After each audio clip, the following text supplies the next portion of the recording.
Hello students, now we are going to discuss the first poem of your textbook Hornbill of class 11th, and the name of poem is A Photograph, which was composed by Shirley Towson.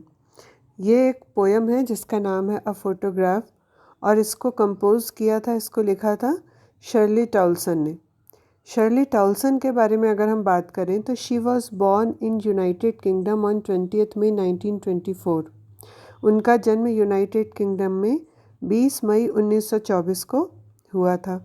She was a highly regarded poet's and an innovative writer about British walk.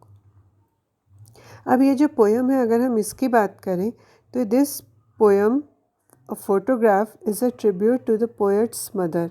ये poet की तरफ से अपनी mother के लिए एक tribute है, एक श्रद्धांजलि है। इस पोएम में 3 स्टेजेस ऑफ टाइम स्पैन के ऊपर फोकस किया गया है, मतलब समय के 3 अलग अलग अवधियों के ऊपर फोकस किया गया है, ध्यान दिया गया है। First, the poet's mother's enjoyment of sea holidays with her cousins. सबसे पहला, जब पोएट की मदर समुद्र के किनारे छुट्टियां बिता रही थी अपनी कजिन्स के साथ और जो एन्जॉय कर रही थी उसके बारे में है। The second stage takes us 20 और 30 ईयर्स लेटर। जो दूसरी स्टेज है वो हमें लगभग 20 से 30 साल बाद की पता चलती है। And the third stage, the poet remembers her dead mother with a heavy heart. और तीसरी स्टेज में जबकि जो कवित्री हैं अपनी माँ को बहुत ही भारी हृदय से याद कर रही हैं। तो अब हम पोएम देखते हैं। तो ये पोएम है the cardboard shows me how it was. और कार्डबोर्ड दिखाता है कि वह कैसा था। ये कार्डबोर्ड क्या है? पहले के लोग किसी भी फ़ोटोग्राफ को सेव करने के लिए या सजाने के लिए एक ऐसा फ्रेम जिसके ऊपर फ़ोटोज़ को स्टिक करते थे, जो कि फ़ोटोग्राफ का बॉर्डर बनाता था। तो वह फ़ोटोग्राफ जो है, वह जो कार्डबोर्ड है उस पर जो फ़ोटोग्राफ है वह बताती है कि उस समय कैसा था। When the 2 girl cousins went paddling. जबकि मेरी मम्मी के साथ उनकी जो 2 गर्ल कज़िन्स थीं वो एंजॉय करने और स्विमिंग करने गईं। Each one holding one of my mother's hands. उन दोनों गर्ल कज़िन्स ने मेरी मदर का एक एक हाथ, होल्डिंग यानी पकड़ा हुआ था। And she the big girl some 12 years or so. वह अर्थात मेरी माँ जो कि एक बिग गर्ल थी, अर्थात वह उन दोनों अपनी गर्ल कज़िन से एज और हाइट में बड़ी थी। वह कुछ 12 साल या उससे थोड़ा कम या ज़्यादा की थी।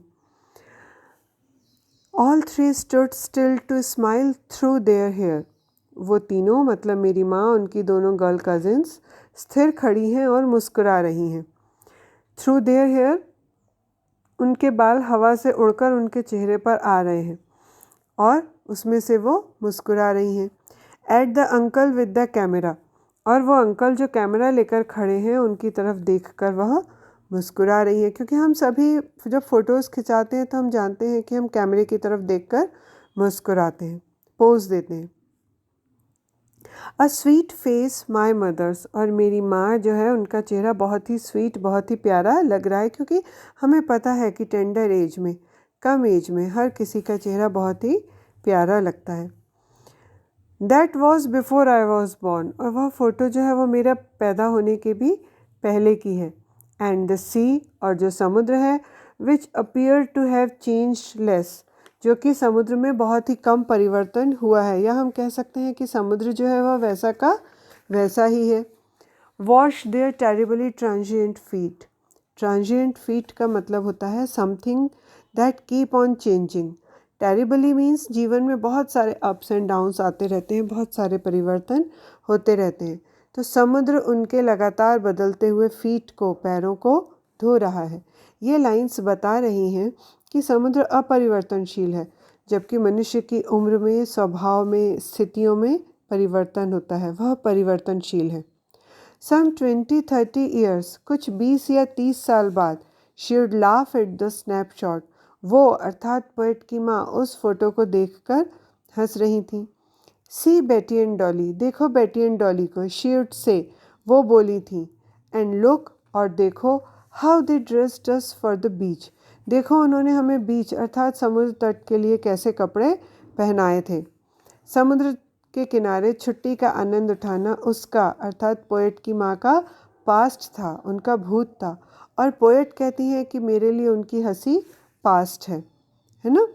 The C holiday which was past, her past, mine is her laughter, उनके लिए समुद्र का किनारा, मदर के लिए सी बीच उनका फेवरेट पास टाइम है, और डॉटर के लिए to see her mother laughing, माँ का यूथ अब नहीं रहा, और बेटी के लिए उनकी माँ की हंसी अब नहीं रही। क्यों नहीं रही? क्योंकि अब उनकी माँ नहीं है, इसलिए दोनों ही डिसअपॉइंटेड हैं। राय मीन्स दोनों डिसअपॉइंटेड हैं अपने लॉस से। लेबर्ड ईज, तो ये क्या लिखा हुआ है? विद द लेबर्ड बोथ राय with the laboured ease of loss, बहुत ही दोनों ही जन जो हैं, पोएट और उनकी माँ, दोनों ही बहुत ही डिसअपॉइंटेड हैं। क्यों? क्योंकि पोएट की मदर का जो यूथ है वो अब वापस नहीं आ सकता, और पोएट के लिए उनकी माँ वापस नहीं आ सकती। तो इस तरीके से जबकि दो ऐसे वर्ड्स जो कि एक दूसरे के ऑपोजिट हैं, जैसे कि लेबर यानी जिसे कि बहुत ही मेहनत से हासिल किया जाए, ईज़ जो कि बहुत ही आसानी से प्राप्त हो जाए, तो इस तरीके से जब दो वर्ड्स जो कि एक दूसरे के ऑपोजिट होते हैं मीनिंग में, उनका यदि एक साथ प्रयोग होता है तो उसे हम बोलते हैं ऑक्सीमोरोन। ऑक्सीमोरोन जो है वह एक पोएटिक डिवाइस है। तो वह टाइम जो है वह कितनी आसानी से निकल गया, लेकिन वह समय कितनी मुश्किल से अब मिला था। Now she has been dead nearly as many years as that girl lived, और अब उनकी मृत्यु हो चुकी है, और उनकी मृत्यु हुए उतने ही साल हो चुके हैं। एज मेनी ईयर्स, जितनी उस लड़की की उम्र, कितनी थी उस लड़की की उम्र? वह लगभग 12 वर्ष थी, अर्थात पोएट की मदर की मृत्यु हुए भी लगभग 12 वर्ष हो चुके हैं। एंड ऑफ दिस सर्कमस्टेंस, और अब इस स्थिति में देयर इज़ नथिंग टू से, कुछ भी नहीं है कहने के लिए, कुछ कहा नहीं जा सकता। इट्स साइलेंस साइलेंसेस, सिर्फ खामोशी ही खामोशी है, और उस खामोशी में बहुत ज़्यादा दुख है, एक ग्लूमीनेस है और एक उदासी है। Students, if you like this explanation, this video, please subscribe it, ताकि इसे सब्सक्राइब करें, ताकि जब भी मेरा अगला वीडियो आए तो वह आपको आसानी से मिल सके। और यदि आपको ये पोएम पसंद आई हो या वीडियो पसंद आया हो तो please do like it. Thank you. Now let us discuss the question answers of this poem. What does the word cardboard denote in the poem? Why has this word been used? Cardboard word जो है वह इस poem में क्या बताता है? तो cardboard जो है वो इस पोएम में ये बताता है कि वह फ़ोटोग्राफ जो उसकी मदर की ली गई थी,